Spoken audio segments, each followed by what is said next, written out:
বিহপুৰীয়াত ডিক্ৰং নদীৰ ভয়াৱহ খহনীয়া দেৱেশ উত্থান জনজাতি উচ্চ মাধ্যমিক বিদ্যালয়খনৰ প্ৰতিও সৃষ্টি হৈছে ভাবুকিৰ অঞ্চলটোৰ একমাত্ৰ উচ্চ শিক্ষানুষ্ঠানখন এতিয়া নদীৰ বুকুত উচন যোৱাৰ উপক্ৰম ঘটিছে বিদ্যালয়খনৰ সমীপতে নদীখনৰ খহনীয়াই কালৰূপ ধাৰণ কৰাত আতংকিত হৈ পৰিছে বিদ্যালয় কৰ্তৃপক্ষ এই মুহূৰ্তত আমি যাব বিচাৰিম বিহপুৰীয়াৰ সতীৰ্থ সাংবাদিক জগত বৰা আপোনাৰ কাষলৈ জগত বৰা সামগ্ৰিকভাৱে অঞ্চলটোৰ কাৰণে কিন্তু এক ভয়ংকৰ ইংগিত অহনি সংকেত বৰ্তমান সময়ত কহি আছে বুলি ক'ব পাৰি এখন বিদ্যালয় আছে শ শ ছাত্ৰ ছাত্ৰীৰ ভৱিষ্যত আছে কিন্তু এই মুহূৰ্তত কেনে এক পৰিৱেশৰ সূচনা কৰিছে আপুনি সবিশেষ জনাওক জগত বৰা ডিক্ৰং নদীৰ ভয়াৱহ খহনীয়াই বিহপুৰীয়াৰ এখন বিদ্যালয়ৰ প্ৰতি ভাবুকি কৰি আনিছে মই উপস্থিত বিহপুৰীয়াৰ ভলুকাগুৰিৰ দেৱেশ উত্থান জনজাতি উচ্চ মাধ্যমিক বিদ্যালয়ৰ সমীপৰ ডিক্ৰং নদীৰ খহনীয়াই কিদৰে বিদ্যালয়খনৰ প্ৰতি ভাবুকি হৈ আছে মোৰ সহযোগে দেখুৱাব যে বিগত সময়ছোৱাত ডিক্ৰং নদীৰ খহনীয়াত কেইবাবাৰো বিদ্যালয়খন স্থানান্তৰ কৰিবলগীয়া হোৱাৰ পাছত এই বছৰো কিন্তু দেখিবলৈ পোৱা গৈছে যে ডিক্ৰং নদীৰ ভয়াৱহ খহনীয়াই পুনৰ ভাবুকি কঢ়িয়াই আনিছে দেৱেশ উত্থান জনজাতি উচ্চ মাধ্যমিক বিদ্যালয়লৈ যে খহনীয়া ৰোধৰ ক্ষেত্ৰত জলসম্পদ বিভাগে যি ধৰণে ব্যৱস্থা গ্ৰহণ কৰিব লাগিছে সেই ধৰণৰ ব্যৱস্থা হাতত নোলোৱাৰ পৰিপ্ৰেক্ষিততে বিদ্যালয়খন সম্প্ৰতি ডিক্ৰং নদীৰ খহনীয়াত যোৱাৰ উপক্ৰম হৈছে সম্প্ৰতি ডিক্ৰং নদীৰ খহনীয়াৰ পৰা প্ৰায় 10 মিটাৰ দূৰত্বত আছে বিদ্যালয়খন আৰু যাৰ কাৰণে নেকি এতিয়া আতংকিত হৈ পৰিছে বিদ্যালয়ৰ কৰ্তৃপক্ষ বিদ্যালয়ৰ প্ৰধান শিক্ষক লগতে একাংশ শিক্ষক আমাৰ লগত আছে আমি তেখেতসকলৰ পৰা জানিব বিচাৰিম যে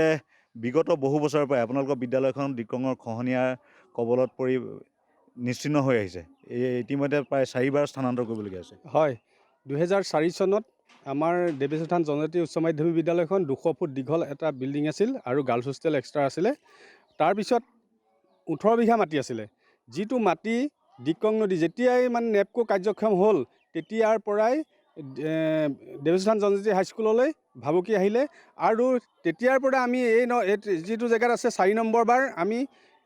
স্কুল সলনি কৰিলোঁ আৰু যি জেগাত আছে এই জেগাটো এতিয়া আমাৰ ভয়ানক বিপদ কাৰণ গৰাখহনীয়াই আমাৰ বিদ্যালয়খন লৈ যোৱাৰ উপক্ৰম হৈছে গতিকে আমি প্ৰথমতে দুখ দিব বিচাৰোঁ মই নেপকোৱে যেতিয়া পানী ইয়াত এৰিছে তাৰ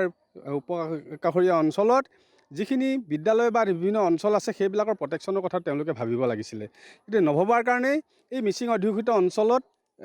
যিখন বিদ্যালয় আছে দেৱেশ উত্থান জনজাতি উচ্চ মাধ্যমিক বিদ্যালয় সেই বিদ্যালয়খন বাৰে বাৰে আমি সমস্যাৰ সন্মুখীন হৈছোঁ গতিকে আৰু আমাৰ মাজে মাজে আহে আমাৰ ৱাটাৰ ৰিচোৰ্চৰ ব্যক্তিসকল আহি পেলাই পৰ্যবেক্ষণ কৰি থাকে কিন্তু ফাণ্ড ৰিলিজ নহ'লে ইয়াততো তেওঁলোকে একো কৰিব নোৱাৰে কি ক'লে ইয়াত পেকেজ নহ'লে আমি ইমান কৰিব নোৱাৰোঁ গতিকে আমাৰ ইমাৰ্জেঞ্চি ফাণ্ডৰ পৰা যিকেইটা আহিছে সেইকেইটাই আমি অলপ প্ৰটেকশ্যন দিওঁ কিন্তু কামত নহয় খৰখুটা নদী সেয়েহে আমাৰ কামটো এনেকুৱা এইবাৰ কি কৈছে বিভাগে এইবাৰ কৈছে যে আমি ৰাখিম কিন্তু আমাৰ ইমাৰ্জেঞ্চি ফাণ্ডত টকা নাই গতিকে যদি নতুন পেকেজ যদি আহে তেতিয়াহ'লে আমি ইয়াক প্ৰটেকশ্যন দিম জলসম্পদ বিভাগৰ মন্ত্ৰীক কেতিয়াবা আপোনালোকে জনাইছে বা স্থানীয় বিধায়কক আমি স্থানীয় বিধায়কে ইয়াত যেতিয়া গৰা কাটে তেতিয়াই স্থানীয় বিধায়ক আহি ইয়াত উপস্থিত হয়েই পৰহি দিনাখনো ইয়াত আহি গৈছে তেখেতে আহি কৈ গৈছে সকলোকে কাম কৰি যেনে তেনে বচাব লাগে স্কুলখন কিন্তু বচাব লাগে বুলি কৈছে কিন্তু ফাণ্ডটো ৰিলিজ নোহোৱাৰ কাৰণেতো ইয়াত আমাৰ এইটো মুখেৰে কৈ দিলেইতো নহ'ব গতিকে মই বিধায়ক মহোদয়ক অনুৰোধ জনাইছোঁ যে তেওঁ জলসম্পদ বিভাগৰ পৰা এটা হেভি এমাউণ্ট চেংচন কৰি ইয়াৰ প্ৰটেকশ্যন ব্যৱস্থা কৰক হয় মন কৰিবলগীয়া কথা যে এইখন দেৱেশ উত্থান উচ্চ মাধ্যমিক বিদ্যালয়ৰ প্ৰায় 10 মিটাৰ দূৰত্বত ইতিমধ্যে ডিক্ৰং নদীৰ যথেষ্ট খহনীয়া বৃদ্ধি পোৱা পৰিলক্ষিত হৈছে মন কৰিবলগীয়া কথা যে তেখেতসকলৰ অভিযোগ যে ৰঙানদী জলবিদ্যুৎ প্ৰকল্পৰ নিপকুৰ যি ৰঙানদী জলবিদ্যুৎ প্ৰকল্পৰ অতিৰিক্ত পানীভাগ ডিক্ৰং নদীৰ পেলোৱাৰ ফলতেই ডিক্ৰং উপত্যকাত সঘনাই বান খহনীয়া বৃদ্ধি পোৱা বুলি তেওঁলোকে অভিযোগ কৰিছে আৰু নিপকুৱে এই ক্ষেত্ৰত যেনেধৰণৰ ব্যৱস্থা ল'ব লাগিছিল তেনেধৰণৰ ব্যৱস্থা গ্ৰহণ কৰা নাই তাৰ উপৰিও ৰাজ্যৰ জলসম্পদ বিভাগেও কোনো ধৰণৰ বিশেষ খহনীয়া ৰোধৰ স্থায়ী পদক্ষেপ নোলোৱাৰ পৰিপ্ৰেক্ষিতত আজি বিদ্যালয়খন ভাবুকিৰ সন্মুখীন হৈছে কি আহ্বান জনাব চৰকাৰক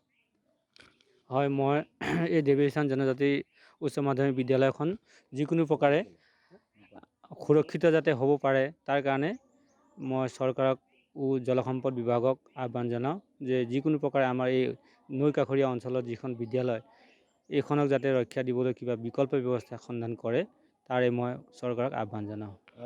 এই বিদ্যালয়খন যদি ইয়াত খহনীয়াত নিশ্চিন্ন হৈ যায় যথেষ্ট অসুবিধা হ'ব হয় যথেষ্ট অসুবিধা হ'ব কাৰণ ভলুকাগুৰি অঞ্চলৰ এইখনেই হৈছে একমাত্ৰ উচ্চ মাধ্যমিক বিদ্যালয় এই বিদ্যালয়খন যদি ইয়াৰ পৰা বেলেগ ঠাইলৈ স্থানান্তৰিত কৰি লৈ যায় বা বেলেগ বিদ্যালয়ৰ লগত একত্ৰীকৰণ কৰে, তেতিয়াহ'লে এই স্কুলৰ যাতায়াত ব্যৱস্থা এই ঠাইৰ পৰা যাবলৈ যাতায়াত ব্যৱস্থা যথেষ্ট বেয়া। গতিকে বেছিভাগ ল'ৰা ছোৱালীয়ে মানে ড্ৰপ আউট হ'ব। গতিকে মানে ইয়াত 100% মিচিং ল'ৰা ছোৱালী। গতিকে তেওঁলোকে অলপ দূৰণিলৈ যাবলৈ পালে স্কুল হয়তো এৰি দিব, নতুবা যাতায়াতৰ অসুবিধাৰ কাৰণেও বহুত ল'ৰা ছোৱালীয়ে স্কুল এৰি দিব। সেইকাৰণে ড্ৰপ আউটটো ৰক্ষা কৰিবৰ কাৰণে এই বিদ্যালয়খন এই অঞ্চলতে অলপ প্ৰটেকশ্যন দি পেলাই ৰাখিব পাৰিলে যথেষ্ট ভাল হ'ব। হয়, মন কৰিবলগীয়া কথা যে মিচিং জনগোষ্ঠী অধ্যুষিত অঞ্চলত অৱস্থিত এখন উচ্চ শিক্ষানুষ্ঠান দেৱশ্ৰী থান জনজাতি উচ্চ মাধ্যমিক বিদ্যালয়। ইয়াত